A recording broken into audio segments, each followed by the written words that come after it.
அண்மை செய்தி. ஆட்சி மாறினாலும் காட்சிகள் மாறவில்லை என அதிமுக பொதுச் செயலாளர் எடப்பாடி பழனிசாமி விமர்சனம் செய்திருக்கிறார். அவர்களும் இது செய்தியாளர் ராஜேஷ் கேட்கலாம். வணக்கம் ராஜேஷ். அதிமுக பொதுச் செயலாளர் எடப்பாடி பழனிசாமி பல்வேறு விமர்சனங்களை ஆளுங்கட்சி மீது வைத்திருக்கிறார். தனலட்சுமி வணக்கம். அதிமுக பொதுச் செயலாளர் எடப்பாடி கே பழனிசாமி தனது எக்ஸலத்தின் வாயிலாக பதிவு ஒன்றை வெளியிட்டிருக்கிறார். அதில் சென்னை முடிச்சூர் வரதராஜபுரத்தை சேர்ந்த பரத் மற்றும் சீனு என்கிற கானா பாடகர்கள் துக்க நிகழ்ச்சி ஒன்றில் கலந்து கொண்டு விட்டு படப்பையில் நண்பர் வீட்டில் தங்கியிருந்த போது இருசக்கர வாகனத்தில் வந்த 6 பேர் கொண்ட கும்பல் இருவரையும் கொடூர ஆயுதங்களால் குத்தி படுகொலை செய்துவிட்டு தப்பி ஓடியுள்ளனர். ஆட்சி மாறினாலும் காட்சிகள் மாறவில்லை என்பது போல் இந்த காவல்துறை தற்போது சரியான மெய்ப்பண் இல்லாமல் தறிக்கெட்டு ஓடுகிறதோ என்ற சந்தேகம் மக்கள் மனதில் எழுந்துள்ளது.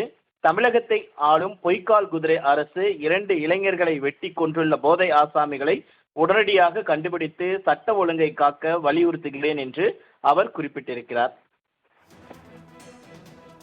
விவரங்களுக்கு நன்றி ராஜேஷ்.